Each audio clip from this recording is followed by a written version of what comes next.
What is up, guys? Welcome back to the channel and welcome to a brand new video. Now in today's video we're going to do a full breakdown of the maintenance costs on my car, which is the VW Golf 7. This one in particular is the R-Line trim. So at the end of the video I'll also include some bonus information of which you'll find out when the video goes on. Now I really do hope you guys enjoy this video. Let's get right into it. Okay, so let's start the video with a quick overview of the specification. Now, this trim level is actually the comfort line. So this was back in the days before R-Line was actually a trim. So you could choose R-Line as a body kit on any of the trim levels. I think it was offered as comfort line, trend line. I forgot what the third one was, but yeah, this one is also spec'd with the R-Line body kit. There's a little R-Line badge right there, spec'd with the LED lights, which were an optional extra. There was a choice of two rims with the R-Line. It was this rim and another two-tone rim, which is like silverish and gloss black, but these are 17 inches. And as you can see, the R-Line is a lot more aggressive. You have a lot more aggressive side skirts. If you come around to the back, spec'd with the LEDs, you also get LED tail lights. And with the R-Line body kit, you get these cool twin pipes, which look marvelous. Okay, before we get into the numbers in terms of costs, let's touch upon the engine that this car is spec'd with. Now, this is the 1.4 liter 4-cylinder TSI motor. It's turbocharged, of course, and it's pushing 92 kilowatts and 200 newton meters of torque. Now, this one in particular is also mated with the 7-speed DSG transmission. There was also a choice of a 2-liter TDI motor, which you could also get with the DSG transmission. Now, the car has recently went in for service about 3 weeks ago, and within my hands I do have the quotations from the service. Now, first let's talk about a regular service in general on this car. Now, for a regular service, which is fluid change, replacement of filters and all that jazz, it costs around 3,000 rands. That also includes inspection. I think inspection alone is around 1,400 rands. Now, the car has recently had a major service. Now, this was 180,000 kilometer service. So the car currently is sitting on 184,000 kilometers. Okay, first let me read out to you the actual work that goes into this major service that the car just had. Now, I'll put a screen overlay of this particular document. And so first you have oil filter replacement plug. It doesn't specify, but there is a part number right here.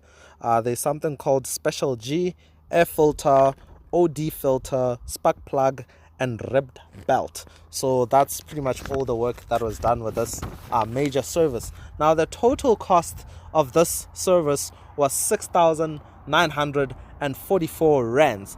Now, labor was 3,100 rands, and including VAT, you have a total of 7,985 rands.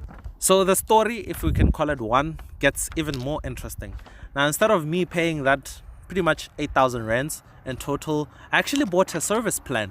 So I bought a 8-year / 210,000 kilometer service plan, and I happened to get it at a discount. So I got it for 4,836 rands. So the car was actually serviced under plan. And yeah, instead of me paying the 8,000 rands, I paid 4,836 rands. So I guess I'm lucky. I don't know, maybe even scammed. I'm joking though. So next up, let's talk tires. Recently got a set of brand new front tires, and with tires obviously it depends on the type of compound and brand you go for. So I got a set of Continentals. These are the Sport Contact 5s. It's a 225mm tire, 17-inch rims like I spoke earlier, and each tire costs around 1,700 rands. So for the price of the tires, including fitment, balancing, wheel alignment, it was a total of 4,500 rands. So I only got new tires for the front, and then the ones that were at the front, I put them at the back. So the car used to run on Bridgestones, but I'm struggling to find the exact type of tire that it was using, so I just went with the Continentals. But it is quite a very comfortable tire, very durable too, so I'm liking these. So I think moving forward I'll go with the Contis. Okay, now for some bonus information. When you live with a car on a day-to-day basis, things happen, incidents happen, and yeah, recently I've had a bit of an incident with this car where my gate decided it wanted to run into the car. Don't ask me how that happened, but it happened. So it did scratch the mirror and it broke the little turning signal on the mirror. It did dent the bodywork a bit, and yeah, that wasn't nice. So I got a new mirror turning signal, which is in this box, and I thought it would be interesting for me to tell you guys how much this was. So do I need to open it, or we'll do an overlay? So here it is. So this is gonna go right in there, something like that. So this little guy was 922 rands. So I also asked VW at my local VW dealer, so how much would you guys charge me to fit the new turning signal? And they said another 900, which I said no thank you.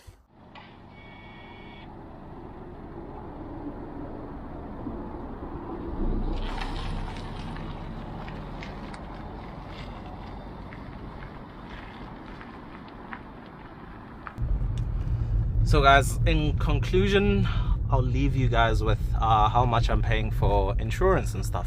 So I'm insured with Discovery Insure, and for insurance alone I'm paying around 1,520 rands, and I've also went with their tracking device, which is an extra, I think, 120 rands, somewhere there. So in total I'm paying 1,640 rands thereabout every month for the car to be insured and to have the tracking device. So yeah, that is it from me to you guys. I really hope you enjoyed this video, and until next time, that's cheers from me.